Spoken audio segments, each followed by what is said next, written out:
राज्य शासनाचा आणि केंद्र शासनाचा एक नवीन शक्तीपीठ महामार्ग होत आहे।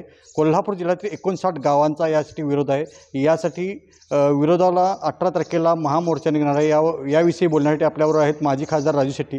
काय सांगाल, हा महामार्ग का होऊ नये आणि कशासाठी होऊ नये? एक तर या सगळ्या धार्मिक क्षेत्रांना जोडणारा जो प्रस्तावित महामार्ग आहे त्याची आवश्यकताच नाही, कारण हा महामार्ग हा प्रामुख्यानं रत्नागिरी नागपूर जो राष्ट्रीय महामार्ग आहे त्यातला कोल्हापूर ते नांदेडपर्यंतचा जो भाग आहे त्याला अगदी समांतर असा हा महामार्ग आहे। आणि मुळात हा आता सध्या जो काय महामार्ग आहे कोल्हापूर ते नांदेड, त्याच महामार्गावर अतिशय विरळ अशी गर्दी असते, तुरळक वाहनं असतात। त्यामुळे नव्या मार्गाची गरजच काय।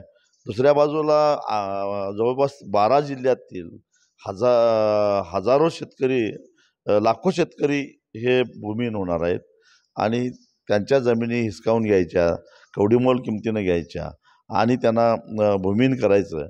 हे कशासाठी? काही मूठभर राजकीय नेत्यांना या महामार्गातून पैसा कमावता यावा यासाठी जर असेल तर ते आम्ही कदापि होऊन देणार नाही। हा शाहू महाराजांचा जिल्हा आहे आणि शाहू महाराजांच्या विचाराप्रमाणे चालणारा जिल्हा आहे। इथं हे होणार नाही म्हणजे नाही। कोणत्याही प्रकारे हा महामार्ग होऊ नये यासाठी प्रयत्न केले नाहीत, हे असे राजू शेट्टींनी सांगितलं। अमरसिंह पाटील, जय महाराष्ट्र, कोल्हापूर।